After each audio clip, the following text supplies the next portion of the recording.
ویسے تو آپ نے روحانی سفر پر مبنی بہت سی کتابیں پڑھ رکھی ہوں گی، لیکن اگر آپ روحانیت سے تعلق رکھتے ہیں اور رب کو پانا چاہتے ہیں، رب کی تلاش میں ہیں اور اللہ سے محبت کرنا چاہتے ہیں، اللہ سے عشق کرنا چاہتے ہیں، تو یہ روحانی سفر کتاب جو ہے وہ آپ کی زندگی کو بدل دے گی۔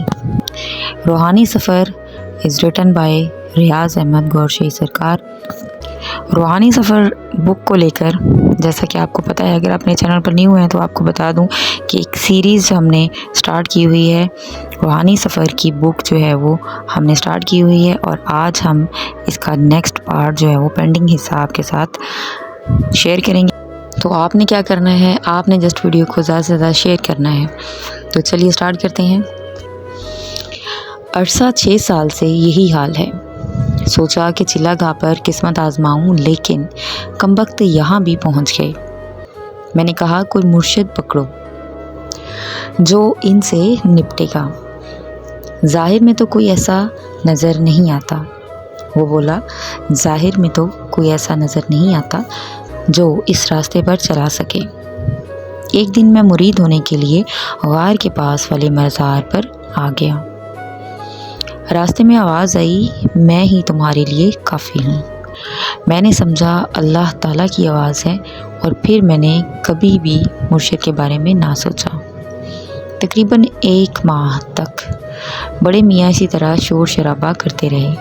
ایک صبح دیکھا کہ بڑے میاں آسمان کی طرف ٹکٹکی باندھے ہوئے ہیں۔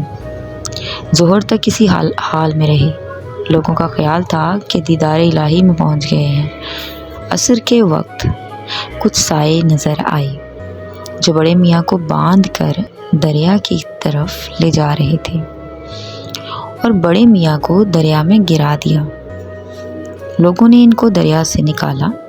ان کی زبان پر یہ الفاظ تھے، مجھے فوراً دربار شریف لے چلو، یہاں شیطانوں نے پریشان کر دیا ہے۔ انہیں ٹانگے میں ڈال کر سیون شریف لے گئے اور بڑے دروازے کے نزدیک ہی ان کو لٹا دیا۔ وہاں ان کی حالت کچھ سنبھلی، لیکن شناخت کا مادہ ختم ہو گیا، اور کچھ دنوں کے بعد ان کا انتقال ہو گیا۔ ایک دن باغ میں ایک لمبا تڑنگا عمر رسیدہ شخص آیا اور مجھے گھورنے لگا، اور پھر چشموں کی طرف چلا گیا۔ تقریباً 3 بجے شب وہ دوبارہ آیا۔ اندھیرے میں اس کی آنکھیں آگ کے انگاروں کی طرح چمک رہی تھیں۔ جوں جوں قریب آتا جسم میں سنسنی پھیل جاتی، حتیٰ کہ بالکل ہی وہ 2-3 فٹ کے فاصلے پر آ گیا۔ میں نے دیکھا کہ میرے سینے کے ذکر بہت ہی تیز ہو گئے ہیں، اور سینے میں ایک سفید رنگ کا شعلہ نکلا سینے سے جو اس کے جسم پر پڑا، اور وہ اس شعلے کی تکلیف سے چند قدم پیچھے ہٹ گیا۔ اب اس نے پتھر اٹھا کر مجھے مارنے شروع کر دیے۔ اب میری شکل کا ایک اور آدمی اس کے سامنے آ گیا۔ میں اس کی نظروں سے اوجھل ہو گیا۔ وہ میرا کوئی جثہ تھا۔ وہ آدمی کچھ پڑھ کر جثے پر پھونکتا تو آگ کے شعلے نکلتے اور جثے کو تکلیف ہوتی، اور جثہ کچھ پڑھ کر اس پر پھونکتا تو اس کو تکلیف ہوتی۔ تقریباً آدھا گھنٹہ ایسا ہوتا رہا۔ پھر اس کے منہ سے لگاتار آگ نکلنا شروع ہو گئی، اور جثہ فوراً کھجور کے درخت پر پرندے کی طرح اڑ کر بیٹھ گیا۔ اس کے منہ کی آگ وہاں تک نہ پہنچ سکتی تھی، اس لیے اس نے درخت پر پتھر برسانا شروع کر دیے، اور کوئی بھی پتھر جثے کو نہ لگا۔ حتیٰ کہ غصے میں آ کر اس نے درخت پر چڑھنا شروع کیا، اور جب وہ جثے کے قریب پہنچا تو جثہ شاہین کی طرح آسمان کی طرف پرواز کر گیا، اور وہ دیکھتا ہی رہ گیا۔ وہ یہی سمجھ رہا تھا کہ سارا کمال میرے ظاہری جسم کا ہے، اور پھر حیرانی پریشانی کی حالت میں وہ باغ سے باہر چلا گیا۔ اس واقعہ کے بعد میرا جثہ کئی لوگوں کو ظاہر میں ملنا شروع ہو گیا۔ لوگ مجھے 7 دیکھتے جب لال باغ آتے تو یہاں بھی موجود پاتے اور پھر میری شکل کے 9 انسان ظاہر ہوئے۔ جب ذکر کرتا ہلکا بنا کر بیٹھ جاتے اور جب نماز پڑھتا تو مقتدی بن جاتے۔ جب میں سوتا میری حفاظت کرتے اور نماز کے لیے جگا دیتے اور بعد میں انہی جسوں نے خدمت خلق کا کام انجام دیا، یعنی جنات کے مریضوں کے جنات پکڑے، کشف والوں کی رہبری کرتے اور میرے عقیدت مندوں کو خواب یا ظاہر میں میرا کوئی پیغام پہنچاتے۔ جن لوگوں کا اسم ذات کا ذکر دیا جاتا ان کے دل کی دھڑکن کے ساتھ ساتھ اللہ اللہ ملانے کی کوشش کرتے۔ اس طرح ہزاروں کے قلب اسم ذات سے منور ہوئے۔ ایک دوپہر کو میں چشموں کی طرف چلا گیا۔ راستے میں ایک نوجوان عورت لیٹی ہوئی تھی۔ اس نے مجھے بڑی عاجزی سے پکارا کہ سائیں بابا ادھر آؤ۔ میں اس کے قریب چلا گیا اور پوچھا کہ تم اس ویرانے میں اکیلی کیوں اور کیسے آئی ہو؟ وہ رونے لگی اور کہا میری کوئی اولاد نہیں ہے، دعا کرو اللہ تعالیٰ مجھے ایک فرزند دے دے۔ میں نے کہا میں ابھی دعاؤں کے قابل کہاں ہوا ہوں؟ پھر کہنے لگی اچھا ہاتھ لگا کر دیکھو کہ پیٹ میں بچہ ہے یا نہیں۔ میں نے کہا کسی عورت کو دکھانا۔ کہنے لگی اس وقت تم ہی سب کچھ ہو، اور پھر باہوں سے لپٹ گئی۔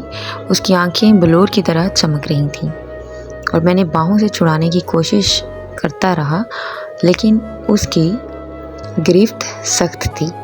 آخر میں نے عاجزی سے کہا اے محترمہ مجھے چھوڑ دے، میں اس وقت چلا میں ہوں اور جلالی اور جمالی پرہیز کی وجہ سے دنیا کو چھوڑے ہوئے ہوں۔ کہنے لگی مجھے اس سے کیا، اور پھر گریبان بھی پکڑ لیا۔